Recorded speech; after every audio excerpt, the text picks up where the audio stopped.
오늘 우리는 열왕기상 2장의 심오한 가르침을 통해 삶의 지혜를 탐구하고 내면의 용기와 희망을 발견하는 여정을 시작하려 합니다.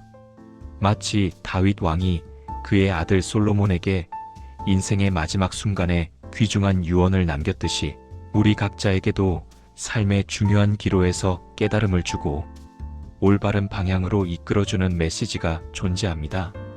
다윗은 솔로몬에게 굳건한 어조로 힘써 대장부가 되어 하나님의 말씀을 굳건히 지키고 따르라고 간곡히 당부했습니다.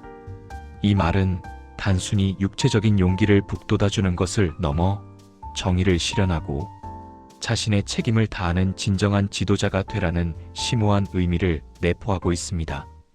열왕기상 2장에는 아도니아, 요압, 시므이 등 다양한 인물들이 등장하며 각자의 선택과 행동은 그 시대뿐만 아니라 오늘날 우리에게도 깊은 교훈을 전달합니다. 솔로몬은 아버지 다윗의 유언을 마음 깊이 새기고 그 지혜를 바탕으로 이들을 신중하게 처리하며 흔들리는 왕권을 강화해 나갑니다. 여기서 우리는 뿌린 대로 거둔다는 인과응보라는 삶의 중요한 진리를 다시 한번 깨닫게 됩니다. 자신의 행동에 대한 책임은 반드시 뒤따르며 그 결과는 피할 수 없다는 것입니다. 솔로몬의 결단은 때로는 엄격하고 가혹하게 보일 수도 있지만 궁극적으로는 정의를 실현하고 혼란스러운 나라를 안정시키는데 꼭 필요한 조치였습니다. 그렇다면 2026년 우리는 다윗의 유언과 솔로몬의 통치를 통해 어떠한 지혜를 얻을 수 있을까요? 첫째, 모든 지도자는 사적인 욕망이 아닌 하나님의 말씀을 삶의 기준으로 삼아 공정하고 정의로운 사회를 실천해야 합니다. 둘째, 자신의 모든 행동은 필연적으로 결과로 이어진다는 사실을 항상 기억하고 신중하게 판단해야 합니다. 셋째, 우리의 삶은 우연이 아닌 하나님의 섬세한 섭리 안에서 이루어짐을 굳게 믿고 그분의 뜻에 겸손히 순종하는 자세를 가져야 합니다. 다윗의 유언처럼 우리 또한 미래 세대에게 긍정적인 영향을 주고 지혜와 용기를 전해줄 수 있는 그런 사람이 되기를 간절히 소망합니다. 지금 당장 눈앞에 닥친 힘든 시기에도 결코 포기하지 않고 굳건한 믿음과 희망을 품고 앞으로 나아가는 여러분 모두를 진심으로 응원합니다. 여러분, 혹시 듣는 마음이라는 단어를 생각해 보신 적 있으신가요? 오늘은 열왕기상 3장의 솔로몬 이야기를 통해 이 듣는 마음의 중요성을 되새겨 보고자 합니다. 그는 하나님께 지혜를 구하며 이렇게 기도했습니다. 백성을 재판하고 선악을 분별할 수 있는 지혜를 제게 주십시오. 솔로몬은 스스로를 어린아이에 비유하며 겸손하게 자신의 부족함을 인정했습니다. 바로 이 겸손함이 하나님의 마음을 움직였던 것이죠. 하나님께서는 솔로몬의 기도에 응답하시고 지혜뿐만 아니라 부와 영광까지 약속하셨습니다. 마치 구하라 그리하면 너희에게 주실 것이오라는 말씀처럼 말이죠. 하지만 솔로몬도 인간적인 한계를 가진 사람이었습니다. 그는 이방 여인과 결혼하는 등 하나님의 명령을 어기기도 했습니다. 이는 우리에게 솔로몬 역시 완벽한 존재가 아니었음을 보여줍니다. 그럼에도 불구하고 하나님께서는 그의 중심을 보시고 그의 기도를 들으셨습니다. 그렇다면 우리는 솔로몬의 이야기에서 어떤 교훈을 얻을 수 있을까요? 첫째, 리더는 자신의 능력보다 하나님의 지혜를 구해야 합니다. 둘째, 겸손하게 자신의 부족함을 인정하고 하나님의 도우심을 청해야 합니다. 셋째, 말뿐이 아닌 삶으로 하나님을 사랑해야 합니다. 솔로몬의 이야기는 우리에게 희망을 줍니다. 그는 완벽하지 않았지만 하나님께서는 그의 연약함에도 불구하고 그를 통해 역사하셨습니다. 우리 역시 넘어지고 실패할 수 있지만 하나님의 은혜는 변함없이 우리를 인도하고 회복시켜 주실 것입니다. 다른 사람을 판단할 때 흑백 논리로 단정짓지 말고 그 사람 안에 있는 선과 악을 함께 바라보며 하나님의 은혜를 신뢰해야 합니다.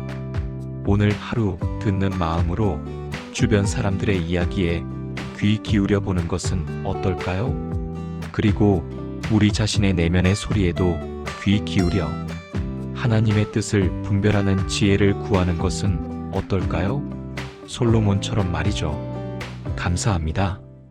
오늘 우리는 열왕기상 4장을 통해 솔로몬 왕의 지혜와 리더십이 어떻게 국가 번영을 이끌었는지 살펴보려 합니다. 뛰어난 리더십은 시대를 초월하는 영향을 미치곤 합니다. 솔로몬 왕이 바로 그런 인물이었습니다. 그는 왕이 되자마자 국가를 안정시키고 번영으로 이끌기 위해 체계적인 시스템을 구축했습니다. 솔로몬은 먼저 내각을 구성했는데 아버지 다윗 시대부터 이어져 온 경험, 많은 참모들을 중용하며 왕정의 안정성을 확보했습니다.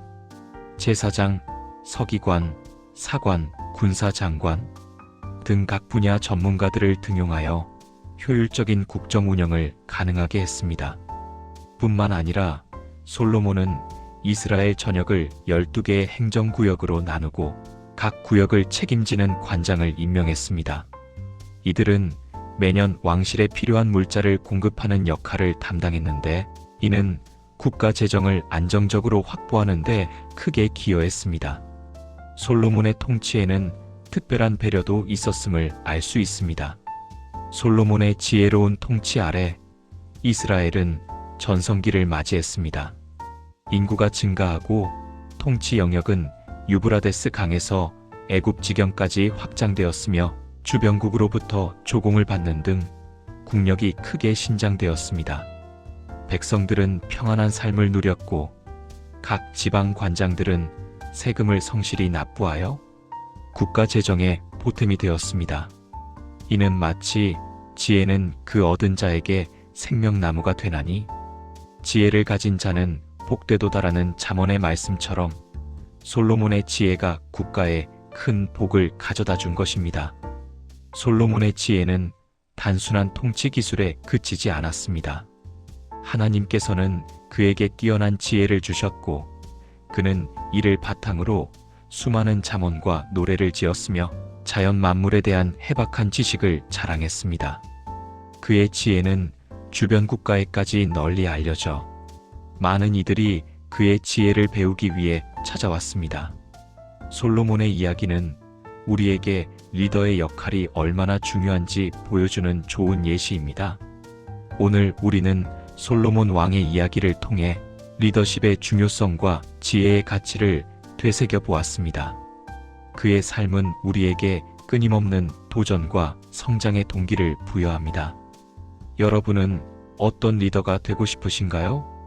그리고 여러분의 지혜는 어떤 세상을 만들어갈 수 있을까요? 오늘 우리 마음속 깊이 새겨야 할 삶의 지혜는 무엇일까요? 고대 이스라엘의 번영을 이끌었던 솔로몬 왕과 레바논의 히람 왕의 이야기가 그 해답의 실마리를 제공합니다. 열왕기상 5장은 솔로몬이 웅장한 성전을 건축하기 위해 레바논의 히람 왕과 역사적인 협약을 맺는 과정을 상세히 기록하고 있습니다. 이 협약은 단순한 건축 자재의 거래를 넘어 국가 간의 깊은 신뢰와 상호 협력의 중요성을 웅변적으로 보여주는 중요한 역사적 사건입니다. 솔로몬은 히람에게 귀한 백향목과 아름다운 잣나무를 정중히 요청했고 그에 대한 합당한 대가로 밀과 기름을 풍성하게 제공했습니다. 여기서 우리는 상호 이익이라는 시대를 초월하는 중요한 가치를 분명하게 발견할 수 있습니다. 진정으로 성공적인 관계는 어느 한쪽의 일방적인 이득이 아닌 서로에게 실질적인 도움이 되는 건강한 균형에서 아름답게 시작됩니다. give and take라는 익숙한 표현처럼 주는 행위와 받는 행위 사이의 섬세한 조화가 모든 관계에서 핵심적인 역할을 수행합니다. 히람은 솔로몬의 정성스러운 요청에 기꺼이 응답했고 솔로몬은 약속한 대가를 성실하게 이행했습니다. 이들의 아름다운 관계는 단순한 비즈니스 파트너십을 훨씬 뛰어넘어 깊은 우정과 상호 존중으로 발전했습니다. 이는 신뢰는 모든 관계의 가장 굳건한 기초라는 보편적인 진리를 우리에게 가르쳐 줍니다. 서로에 대한 믿음이 확고하지 않다면 그 어떤 관계도 오랜 시간 동안 지속될 수 없습니다. 솔로몬과 히람의 감동적인 이야기는 우리에게 끊임없이 도전하고 적극적으로 협력하며 서로를 진심으로 존중하는 성숙한 관계를 만들어가라고 조용히 속삭입니다. 당신의 삶 속에서 솔로몬과 히람처럼 굳건한 믿음으로 함께 미래를 향해 나아갈 소중한 동반자는 누구인가요? 그리고 그들과의 관계 속에서 당신은 무엇을 아낌없이 주고 또 무엇을 소중하게 받고 있나요? 오늘 하루 당신의 소중한 관계들을 진지하게 되돌아보고 더욱 긍정적으로 발전시킬 수 있는 구체적인 방법들을 적극적으로 찾아보세요. 작은 실천 하나하나가 놀라운 변화를 가져올 수 있습니다. 이 지혜가 당신의 삶에 밝은 빛이 되기를 진심으로 바랍니다.